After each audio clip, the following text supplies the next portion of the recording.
네, 하반기 첫 거래일의 출발이 굉장히 좋습니다. 코스피는 2,600선 넘어서 있고 코스닥 종합지수는 어느새 2.2% 이상 상승을 하고 있어요.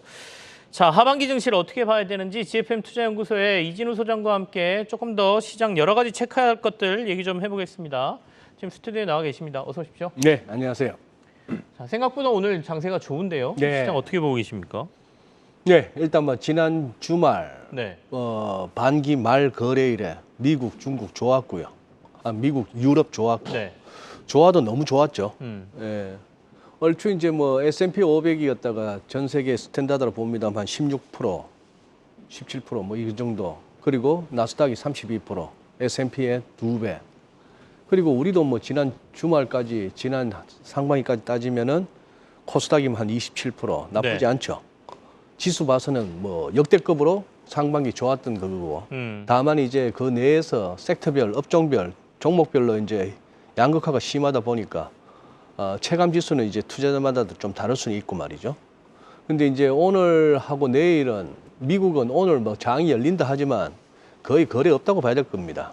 또 내일이 7월 4일 독립기념일이고 하면은 네. 어지간한 선수들은 뭐 지난 주말부터 연휴 즐기지 않겠습니까? 그런 상황인데 지금 아시아장이 그냥 학교 통이 없을 때 그 밑에 애들끼리 지금 한번 책상 밀어놓고 누가 더 세냐 한번 붙어보는 거죠. 미국, 일본 좋고 중국 좋고 뭐 이러니까 가는데 지금 분위기가 이렇습니다. 한번 보시죠. 마켓워치 한번 들어가 보니까 네. 분위기가 이래요. 대문 기사에 경기 침체는 캔슬됐니 이렇게 나옵니다. 첫 번째 슬라이드 한번 보시면은 경기 침체는 캔슬됐느냐 그러면서 미국 증시가 pretty frothy 하니까 제법 거품기가 있다 이 말이에요. 그런 얘기고. 자, 2019년 이후 가장 강력한, 그래 코로나 이후로는 뭐 좌우지간 제일 센 2020년의 그 상반기보다도 더 좋았으니까요. 자, 그 다음에 같은 마켓 워치인데 리세션에 대한 공포는 여전히 보일링 포인트에 가깝답니다. 그러면서 이런 그림이 있더라고요. 네. 여기서 조금 더 올라가면 좀 이제 리세션이 이제 뭐 그거 하는 거 아니냐. 여전히 경기 침체 갖고 얘기를 합니다만 이게 또 시장의 아이러니죠. 경기 침체 얘기하고 있는 동안에 장은 이렇게 가고 있으니까 이것도 한번 보시면은 장단기 금리 역전은 10년에서 2년 뺀 이 전형적인 요 장단기 금리 따지는 요거는 지난 주말에 100bp가 넘었습니다. 자, 1.06%포인트까지 벌어졌는데 최근 5거래일 동안 벌어지는 거 보세요. 급격히 벌어지죠. 자, 그런데 여기서 이제 시사하는 바는 또 이것도 볼 수 있습니다.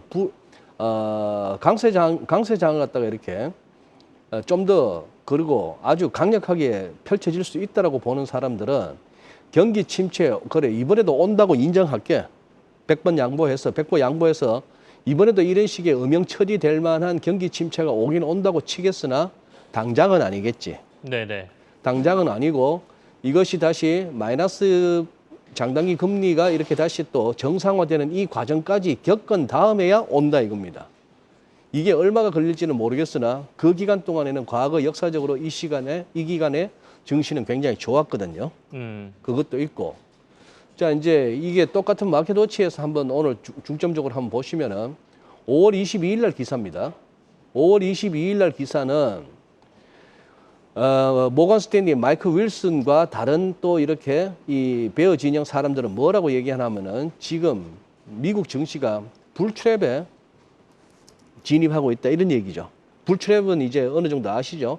쭉 올라가다가 이렇게 내려와서 잠시 반등 나올 때 그래 이제 조정 끝나서 하고 가는 이게 불트랩이었고 불트랩이라고 얘기하려면 그 이후에 급락이 또 추가 급락이 와야 됩니다. 네네. 이 불트랩을 경고를 했는데 딱 지금 이제 마켓워치는 사설로 아예 대놓고 얘기합니다.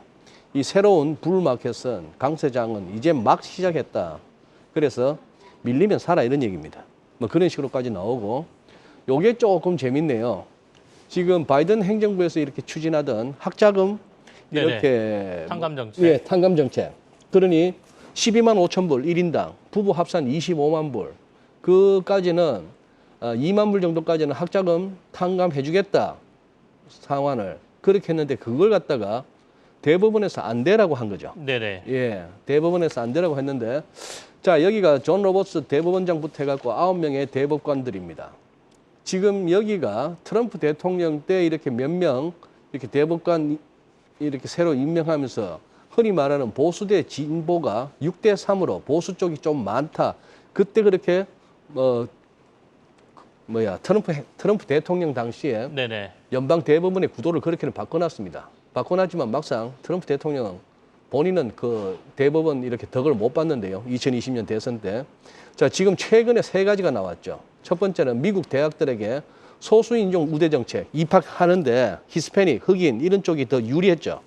그거 대법원에서 그거 좀 위헌이다 이렇게 얘기했고 동성 커플 등 성소수자 권리 뭐 예를 들어서 이렇게 최근 나왔던 기사가 그겁니다. 웹 디자이너가 동성 커플이 이렇게 부탁한 그 건을 그냥 거부했다는 거죠. 자기의 네네. 소신에 따라서 그거 합법 뭐 잘못된 거 없다는 얘기고. 자, 학자금 대출 이것도 그렇게 나왔습니다. 이게 그 정도 되는 돈을 갖다가 의회 동의 없이 할 수 있겠느냐 이런 얘기죠. 그런 얘기고 이 슬라이드에서 드리고 싶은 말씀은 그겁니다. 내년은 선거의 해입니다. 미국 대통령 선거 있고 우리는 총선이 있습니다. 뭐 그런 것도 감안한다면은 조금 앞서 네. 장단기 금리 역전에서 그것이 정상화되고 결국은 장단기 금리 역전 이후에 각각의 시차는 다르겠으나 오게 되는 경기 침체 이전까지의 랠리 뭐 여기에 대한 어떤 기대는 네네. 꿈을 만한 그런 상황이다라고 볼 수 있겠습니다. 자, 일단 오늘 시장이 워낙 강하게 올라가고 있기 네. 때문에 하반기에 대한 기대감들이 꽤 높으실 것 네. 같아요. 그리고 뭐 대표적으로 오늘 뭐 에코프로 같은 경우에는 거의 20% 상승세까지 올라가는 것 같은데요. 하반기를 어떻게 봐야 됩니까? 국내 시장을 좀 점검해 볼까요? 네. 환율도 좀 봐주시고요. 네. 예. 일단은 지금 요겁니다. 요거 지금 이제 이번 주에 오늘 밤에 이제 ISM 제조업 지수 나오고 주말에 뭐 고용 지표 나오고 하겠는데 지금 나스닥 같으면은 지금 분위기로 봐서는 이 61.8% 지난번 막혔던 거 열만한 기세죠. 그렇다면 아마 이 어떤 베어마켓 랠리라는 진단은 이제 힘을 잃고 진짜 강세장 시작됐다 해서 아마 전고점 가자라고 할 분위기가 될 수도 있겠습니다. 네네. 7월도 미국도 실적 시즌에 접어듭니다만 현재 분위기는 그렇다는 것이고 또 21선 아직까지 빳빳하게 살아있는 거 인정해 주겠습니다.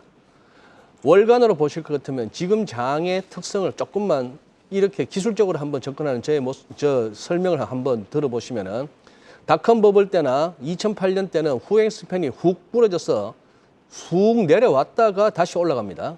그런데 이번은 뭐죠? 가격대로 살짝 내려와서 약세장 진입하자마자 이렇게 그냥 털어 올려 버리고 있습니다. 지금 이 장의 이거는 과거처럼 충분히 조정받고 돌아가는 그런 정상적인 것보다는 굉장히 정책적이고 인위적이고 좀 자기적인 그런 장이다라고 보시면 되겠고 어쨌거나 추세를 뭐 거스리지 말자. 우리는 이거 열 분위기죠. 전고점 인정, 전고점까지 환율도 전저점까지. 다만 전저점 가기 전에 1295원 공방 한번 주목하시면서 현재로서는 딱히 추세에 거스를 건은 아니다라고 봅니다. 시장은 좀 올라가고 환율이 좀 떨어질 가능성이 네. 높다 이렇게 말씀해 주셨어요. 시장의 방향을 거스를 필요는 없다라고도 말씀하셨으니까 참고하시길 바랄게요. GFM 투자연구소의 이진우 소장과 함께했습니다. 고맙습니다. 예, 감사합니다.